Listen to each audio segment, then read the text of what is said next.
Ja, jag kan antagligen börja när som helst, eller hur? Today we're gonna burn chocolate. All right. So in my work, I'm always trying to take care of the chocolate to the best of my ability and create a beautiful product. But I'm curious to see what happens if we burn the chocolate, and when does it burn, and can we temper it when it's been burned? A lot of questions. We're gonna try to figure it out today. All right, so here we have a beautiful chocolate. It's Maracaibo 65. It's a Grand Cru chocolate. It's one of my favorite chocolates that I used for a long time. And I feel so sorry for the cocoa plantation workers and the Felchlin company who's making this beautiful chocolate, but this just has to be done today. I'm sorry. All right, so what I have here is the Control Freak. It's a really good induction stove where I can control the temperature perfectly. So we can gradually increase the temperature to 40, 50, 60, 70, 100, I don't know, 150 degrees Celsius. So I'm gonna fill the pot here with the chocolate. So I don't know, let's take a couple of 100 grams, maybe 300 grams like that. Okay, so first we are gonna set the temperature to, let's say, 50 degrees Celsius. So one thing that I know about the pure cocoa butter, which is in the chocolate, which is the thing that we actually are tempering in the chocolate, it is that it's super durable for high temperatures. You can actually fry in it, you can deep fry things in it. But what I'm curious is, how far can we push it and still tempering? That's one of the questions, and also the other question is like the flavor change when the chocolate has been tempered or heated to maybe 120 degrees Celsius. All right, so now we are at 50 degrees Celsius. The chocolate is properly melted. We could create some beautiful work with it, but I'm gonna push it up now, and I think maybe 75 degrees. So this is a cool little feature with this stove here. We can plug the probe in, and it helps us to keep track of the core temperature of the chocolate. So I can see everything on the display here. To get this test to be fairly so we really can see the difference, because I feel like if we would not temper the chocolate, I think that it would not give the proper result, because untempered chocolate is gonna be different in texture, but also in flavor. So I think that we are gonna take the samples, and I'm gonna temper those little samples as well. So we have tempered chocolate from 75, say 100, 125, 150, something like that. So we can see what happens with the chocolate, but it's gonna be tempered, so we have a very fairly even playing field in between them. And we're also gonna see those temperature or the color changes, which is really interesting, but also the flavor of the cocoa. I think it's gonna change a lot when we start to heat it up on a high temperature. This is actually one interesting observation now. I mean, the smell is really good at 50 degrees Celsius, don't get me wrong, but when it's sitting at 75 degrees Celsius, I'm starting to pick up those notes. When I come to the factory at Felchlin and you walk into the factory, it's a very, very intense cocoa smell.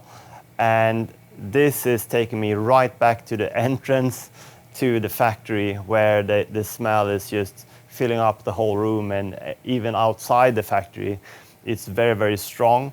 It's very, very rich, and I get the same vibes here. So it's really, really interesting. I did not get that when it's sitting at 50 degrees.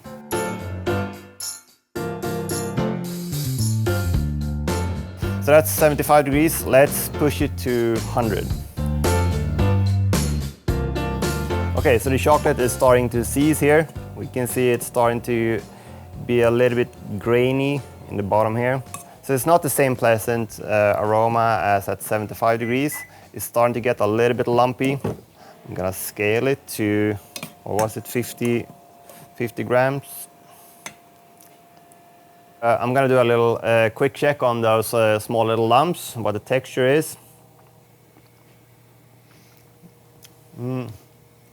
They're not like sugary, hard lumps. Kind of softer, but still a little bit like grainy. Not exactly sure what it is. I'll for sure look it up after this and see what the transition is here and why those lumps are forming like this. But yeah, they are definitely there, a little bit grainy, but not super firm. All right, should we do 125 or 150? I say, by looking at the chocolate and the transformation from 75 to 100, I think 125 would be the best step now, because 150 is going to be quite a lot, and I think it's going to seize up quite bad. So let's push it to 125. Okay, so immediate change here. It's going to start to seize up quite bad now. There's some huge lumps forming. It's not looking pleasant, and the aroma is completely different from 75. It's just starting to get muted and not as pleasant. Really hard to explain. It doesn't like smell burned, of course, but it's just muted, and all the, when you eat chocolate, you can have all the nuances of acidity and blackberries and things like that. I feel like this is the same with the scent here. It's just starting to get muted, and you can't really smell any like nuances of this. It's just a little bit muted and flat. Okay, this is starting to seize up quite heavily now. Big lumps. I mistakenly pushed the temperature up a little bit, so we are at 135 now. So maybe we just stop at 135. And geez, it's starting to thicken up, and there's some huge lumps in here. Still lumps, but they're not solid. They're like still a little bit on the soft side. So there's still, you can kind of squeeze it with your tongue, and it's not gonna create some like solid crystals like that. So we 75, 100, 135. So next step, what is it? I think we should go for 175. Yeah, okay. All right, so it's, let's see, the temperature is just 140. I started to push it up, 140 degrees. We are officially burning the chocolate. So 135 was just under, and now we are properly just burning it. So the thermometer here says 150 now. We have reached a point where the chocolate is absolutely burning. So this is 150 degrees Celsius, super lumpy, super burnt. The cocoa, I mean, the aroma is just completely flat. If you would stick this under my nose, and I don't know what it is, and I'm blindfolded, I would not be able to tell that this is chocolate. So now we're gonna add that to the cup. Slush, chocolate slush. So I think we're gonna stop here, or do you think we're gonna push it up? Let's push it. Let's just push it to 200. Shit. It is burning. It is not. Okay, so the question is gonna be, what I saw is that cocoa butter could withstand temperatures of 200 degrees Celsius. So my question is it gonna be able to, I mean, it's gonna be burnt, but can we temper it? Or can we even reach 200 degrees? Oh. Oh, okay, no, it's just black. It's just black. Let's stop. Abort mission. It's smoking. It's officially smoking, okay? Holy shit, this looks bad.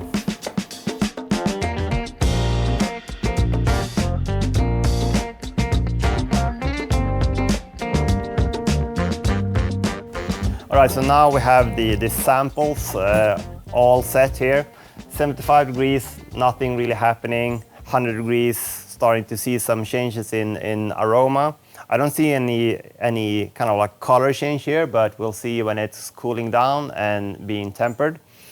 135 start to seize, 150 start to seize even more, and also start to burn a little bit, and 170 completely freaking burned. But I'm gonna temper these cups with silk to make it very efficient and fast. And I do have my online courses. My starter course is the 5-day bonbon challenge, where I teach you how to make bonbons from start to finish, and where I go into how to temper chocolate properly and use chocolate that is not burnt, of course. I also have my Shine and Decor course, where I talk a little bit more about the silk and how you can use it for tempering your colored cocoa butter, but also the chocolate, and also in my fillings class, how to temper fillings properly to create better texture and not shelf life in the sense of preventing mold and things like that, but to keep the perfect texture of your fillings for a longer time.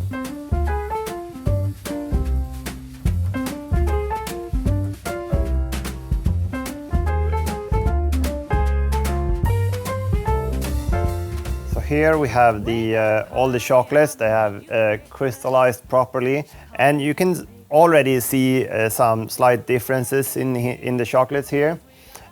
Just by looking at them, the color is changing from darker to a little bit more a little bit more pale, up to 150 degrees.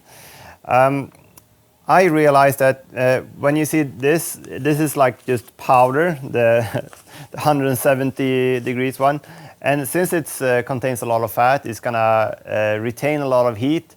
So even though it was not liquidy, but still a little bit on the fluid side, when it was at 170 degrees, it kept on burning, and while it was burning, it was just seizing up and just creating a powdery mass, completely black and burnt. So my idea here, I still want to push the cocoa butter. I want to see if the cocoa butter can be tempered and how it performs while it's been heated up to a very, very high temperature. So I think we should just use pure cocoa butter and heat that up and then temper it. So one observation, the smoke point, I think, sits around 180 degrees Celsius, because when I testing here, it started to just smoke a little bit at 180. So good to know. But I stop at 180, and I'm gonna cool it down now and wait for it to cool down so I can temper it and see where we are gonna end up. So here we have the cocoa butter. I heated it to 180 degrees, and we have some interesting things happening in the cocoa butter here.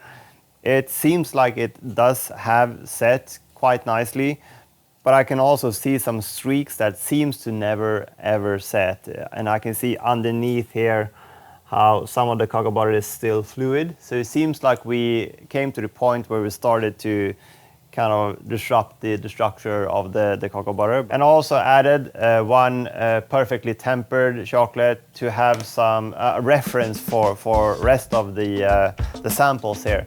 So I'm gonna take them out of the cups and start to taste a little bit and see what we got. All right, so let's start with the reference. And you can see it's a really nice and straight snap. This is well tempered chocolate. And you know, I know this chocolate because I've been working with it for a long time. It's very like flowery. It's got a little bit of acidity, a little bit of fruitiness as well. It's so nice, and it kind of lingers for a long time in your mouth. So I'm just gonna take a little bit to have as a reference for the rest of them. And when you taste chocolate, you want to keep it in your mouth for a little bit.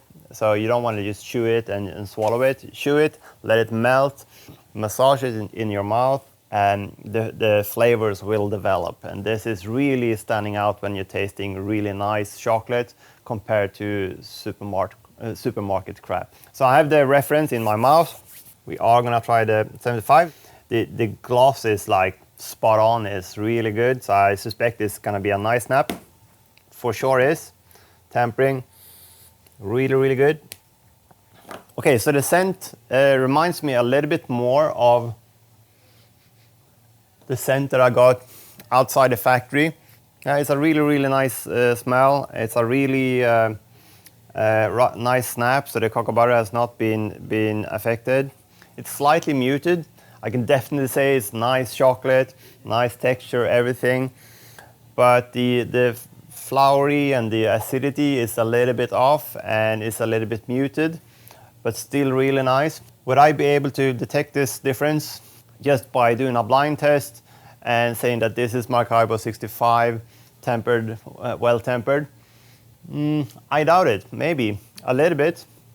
But if I compare them, yes, but just this one, 75 degrees Celsius, I don't know. It's hard to tell.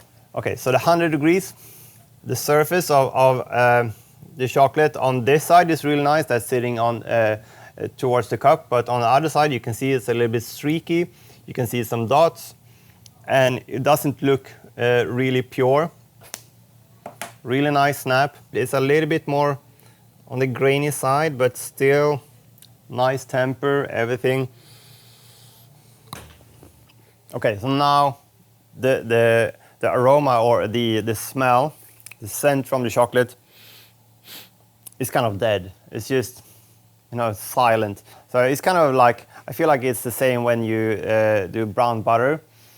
If you do it properly, you're gonna have a rich, nutty flavor from it. But when you pass like 150, 160, and it starts to burn, it turns into sterile, no flavor. It's just a pure kind of like oil that doesn't taste anything.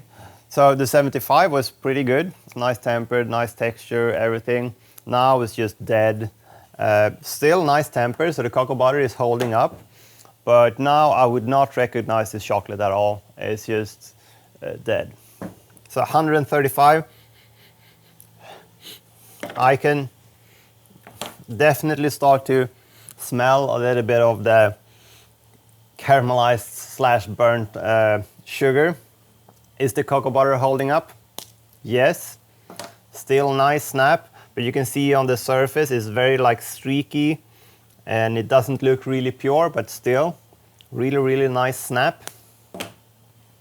The flavor is just off.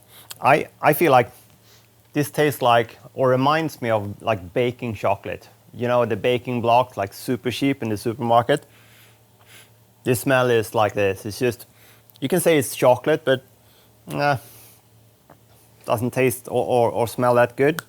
But still nice snap. See if we can detect the grains that we saw in the chocolate when we melted it.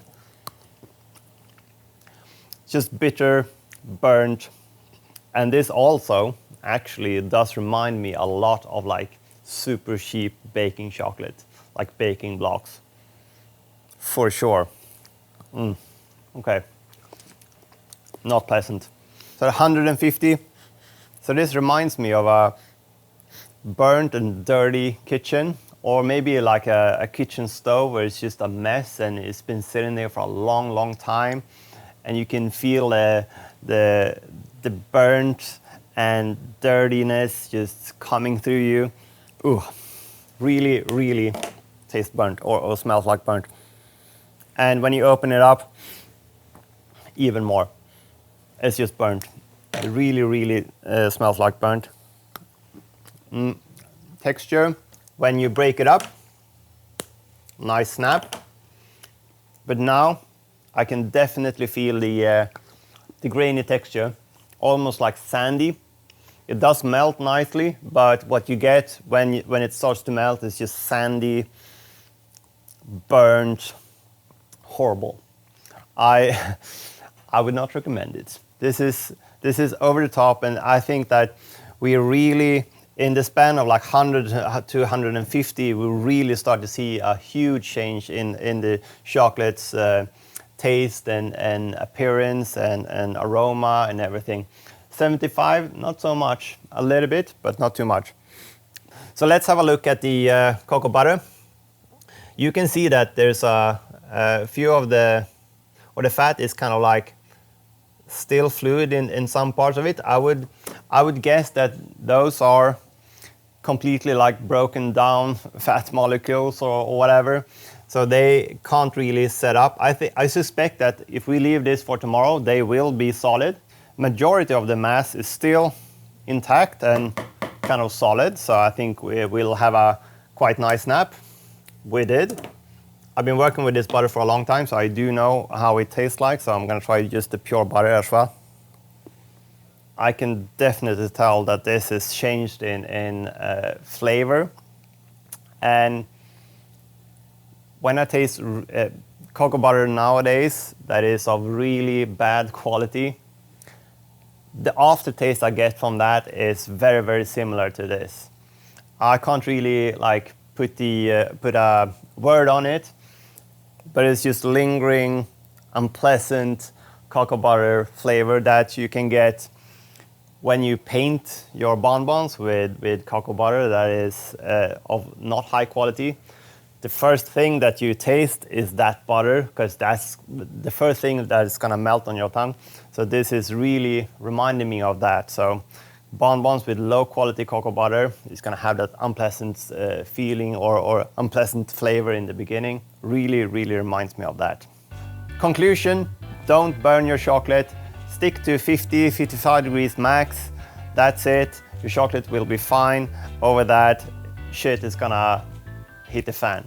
Do feel bad for the producers, the farmers, and the craftsmanship in Switzerland where they make the chocolate and then ship to me, and then I basically fuck it up in my kitchen here. But we have a program where we, together with Felchlin, we actually have a program where we support a whole village. So right now it's 135 habitants or people living in that village. And we as a company, my company, is directly supporting those people with healthcare year-round. So this is our contribution back to the farmers and showing the respect to the farmers. So if you buy chocolate from me, you know that we are giving back to the farmers. So that's my contribution.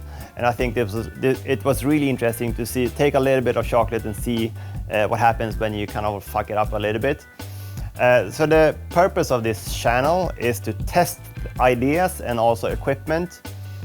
So please comment down below if you have any ideas or things that you want me to test for you. In the next video, I'm gonna try dextrose versus sorbitol and see how well they compare to each other in creating a lower water activity. So I hope to see you in the next video.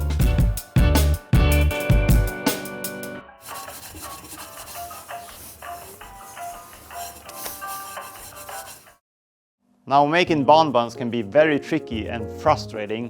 Trust me, I know all about it. Especially if you want to launch your own small business. I built my own company from scratch from my home kitchen, so I know all about your struggle. My courses are essentially filling the gaps of knowledge that I was missing when I was starting out, and chances are that you're facing the same issues as I had in the beginning.